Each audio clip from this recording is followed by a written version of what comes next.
ऐसे ही क्वेश्चन आपके एग्जाम में आएंगे, paper leak. Hello class 10th, आप कैसे हो मेरे भाई? हम आपसे प्यार करते हैं और आप दूर निकल जाते हो।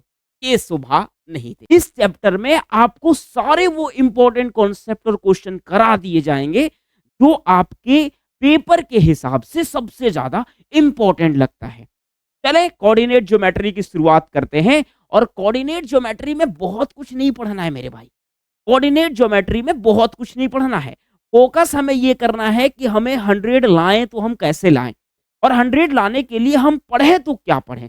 मेरा असल में फोकस ये है। अब इस फोकस को कंप्लीट करने के लिए आपको सबसे पहले चैनल को सब्सक्राइब करना पड़ेगा। कर दोगे सब्सक्राइब? कर लो चैनल को फटाक से पहले सब्सक्राइब। समझ गए मेरे भाई? पहले शुरुआत करें और बेधड़क तरीके से इस चैप्टर को ऐसे निचोड़ देंगे हम लोग ना कि इसके बाद शायद आपको फिर कोई परेशानी आएगा। इस पूरे चैप्टर में जो आपके पास जो बेसिक सबसे ज्यादा जो बेसिक चीज है, हम इस चैप्टर को बेसिक चीज में क्या समझें। इस चैप्टर का बेसिक क्या है सर? बेसिक बेसिक कुछ ऐसे चीज बता दो जिससे कि मैं आसानी से जान सकूं इस चैप्टर में हमें पढ़ना क्या चीज है। तो आपको मैं कुछ बेसिक बातें बता देता हूं। इस चैप्टर का मैं बेसिक बात आपको बता देता हूं। इस चैप्टर में जो बेसिक चीजें पढ़नी है वो क्या पढ़नी है आप समझना। तो आपको बेसिक पढ़ना है। बेसिकली इस चैप्टर में आपको क्या पढ़ना है? इस चैप्टर टोटल चैप्टर में आपको पढ़ना है बस दो चीज। अगर इस दो चीज को आप कंप्लीट कर लेते हो तो ये चैप्टर आपके मुट्ठी में आ जाएगा, आपके कंट्रोल में आ जाएगा। इस चैप्टर को आप ना वश में कर लोगे बिल्कुल। अब यहाँ पे समझिएगा, पहला जो चीज आप पढ़ते हो ना इस चैप्टर से, वो आप पढ़ते हो डिस्टेंस फॉर्मूला। क्या पढ़ते हो मेरे भाई? Distance formula. आप ना पहला जो चीज पढ़ते हो वो पढ़ते हो डिस्टेंस फॉर्मूला। डिस्टेंस फॉर्मूला करता क्या है कि अगर कोई प्लेन में दो पॉइंट हैं, उस दो पॉइंट के बीच कितना दूरी होगा। जैसे मैंने बोला कि एक एक जो है ना पॉइंट यहाँ पे ए है। इस पॉइंट का कोऑर्डिनेट है x1 कोमा y1। ओके, ये आपके पास जो है वो एक पॉइंट है। दूसरा एक पॉइंट है यहाँ पे जिसका नाम है बी, और ये इसका जो कोऑर्डिनेट दिया है वो है x2 कोमा y। बात आ रही समझ में? बात समझ में आ रही कि नहीं? आ रहा है आसानी से। अगर मैंने इस दोनों पॉइंट को मिला दिया, यहां से मैंने इसे मिला दिया, मिलाने के बाद इस दोनों पॉइंट के बीच का जो डिस्टेंस होगा वो क्या होगा। तो डिस्टेंस फॉर्मूला कहता है कि अगर इस दोनों के बीच आप डिस्टेंस निकालने का कोशिश करो, अगर आप इस दोनों के बीच जो है वो डिस्टेंस निकालने की कोशिश करो, दोनों के बीच अगर आपने डिस्टेंस निकालने का क्या कर रहे हैं, कोशिश कर रहे हैं, आप अगर दोनों के बीच ए बी के बीच आप डिस्टेंस निकाल रहे हो ए बी, तो ये बनने वाला है root under x2 minus x1 का होल स्क्वायर प्लस का y2 माइनस y1 इसका होल स्क्वायर। ये वही x2 और x1 के बारे में बात हो रही, और ये y2 और y1 के बारे में। डिस्टेंस फॉर्मूला कुछ लग रहा है कि नहीं समझ, तो बहुत कुछ इंपॉर्टेंट बहुत बड़ा चीज है जिसको हम याद नहीं कर सकते। क्या करना है आपको? दो पॉइंट तो x2 और x1 है, इस दोनों को माइनस करके बस है। आपको पूछ लिया जाता है कि इस दोनों पॉइंट के बीच में क्या डिस्टेंस है। इसे कह दिया कि कोई कोऑर्डिनेट एक्सिस में टू पॉइंट्स को मैं यहाँ ले रहा हूँ। एक मैंने P को लिया जिसका जो है वो 1 कोमा का 2 है, और मैंने एक पॉइंट Q को लिया तो यहाँ पे जो है ना वो 4 कोमा का जो है वो 3 ऐसा लिया मैंने। मैंने पूछ दिया कि बताओ पी क्यू के बीच में कितना डिस्टेंस है। पी क्यू के बीच में कितना डिस्टेंस है, पी क्यू का डिस्टेंस बताओ कितना है। आप अकॉर्डिंग टू फॉर्मूले अगर यूज करोगे तो मैंने क्या बोला, इसको इससे माइनस कर दो। तो 4 माइनस का 1 इसका स्क्वायर प्लस का 3 माइनस 2 इसका स्क्वायर कर दो बस। इससे जो रिजल्ट निकलेगा, जैसे आप यहाँ देखो रूट के अंदर 4 माइनस 1 3 का स्क्वायर जोड़, ये देखो 3 माइनस 2 1 का स्क्वायर। क्या आया आपके पास रिजल्ट, आप यहाँ से हमको बता दो भाई। तो एक तो आएगा सर रूट के अंदर 9 प्लस 1 यानी कि 10, ये आपका होगा आंसर।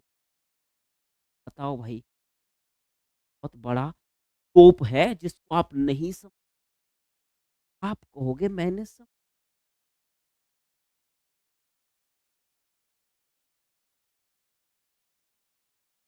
आप कहोगे कि हम तो समझ लिए सर, हमें कोई परेशानी तो नहीं हुई यहाँ पे, इसे समझने में हमें कोई तकलीफ नहीं है। मैं कहूँगा यही तो आपको पढ़ना है, बस इतना ही तो आपको पढ़ना है, डिस्टेंस फार्मूला, बस दैट्स ऑल। दूसरा होता है आपके पास सेक्शन फार्मूला, इसको भी मैं यहाँ पे बता ही देता हूँ पहले। दूसरा होता है आपके पास जो बेसिक चीज़ आप पढ़ते हो उसमें, सेक्शन फार्मूला इस चैप्टर में, सेक्शन। आगे मैं ये बताऊँगा आपको कि इससे रिलेटेड क्वेश्चन कैसे बनना है और इससे रिलेटेड कौन से ऐसे क्वेश्चन हैं जो बहुत ज़्यादा ज़्यादा इम्पोर्टेंट हैं।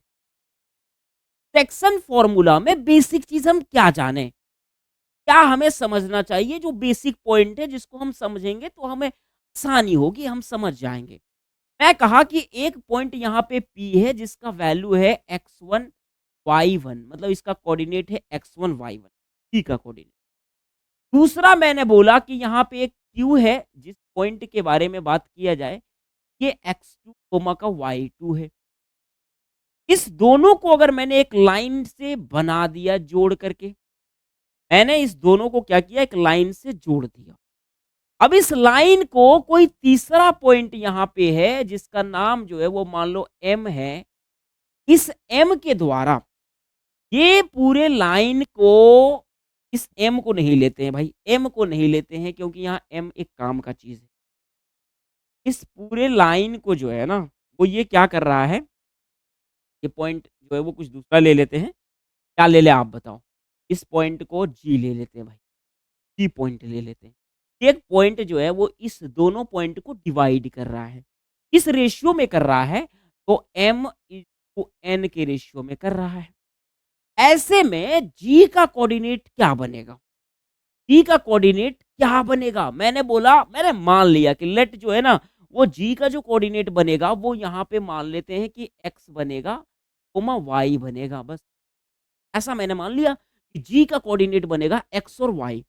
तो सर X का वैल्यू क्या बनेगा? X का वैल्यू बनेगा, ये जो M है ना उसको x2 के साथ इंटू करो, तो M x2 प्लस का N को x1 के साथ इंटू करो तो N x1, और ये हो जाएगा दोनों रेशियो का प्लस। बोलो बात समझ। अगर मैंने y के बारे में पूछ दिया तो y को भी सेम लिखना है, My2 प्लस का ny1 और अपॉन का कर देना है m प्लस का n। सॉल्व। कोई दिक्कत नहीं है मेरे भाई, कोई परेशानी वाली बात नहीं है। वो सभी बातें हम जानते हैं पहले से, बस इसको यूज़ नहीं कर पाते हैं। इसमें एक स्पेशल केस आता है, स्पेशल कुछ केस आता है इसमें, स्पेशल एक केस है। स्पेशल केस क्या है जानते हो? स्पेशल केस ये है कि मान लो ये दोनों पॉइंट, 2 अगर मैंने पॉइंट लिया यहाँ पे, जैसे 2 पॉइंट मैंने कोई भी लिया यहाँ पे, और ये दोनों पॉइंट क्या कर रहा है, इसको अगर इक्वल डिवाइड कर रहा है, इक्वल यहाँ से, इसका रेशियो 1, इसका रेशियो 1, इसका वैल्यू x2 y2 और इसका जो कोऑर्डिनेट है वो है x1 y1। तो ऐसे सिचुएशन में यहाँ पे अगर x और y है तो इसका वैल्यू क्या होगा? तो x के इक्वल में आएगा सर, देखो x2 प्लस का x1 अपॉन 2। क्यों सर? आपने m और n का वैल्यू 1 1 रखना है, सिंपल सी बात है। और y का वैल्यू आएगा, क्या आएगा, y2 plus y1 upon 2। Clear clear clear clear clear. समझ में आ रही बात? समझ में आ रही है कि नहीं आ रही है? आ रहा है समझ में? आ रहा है ना?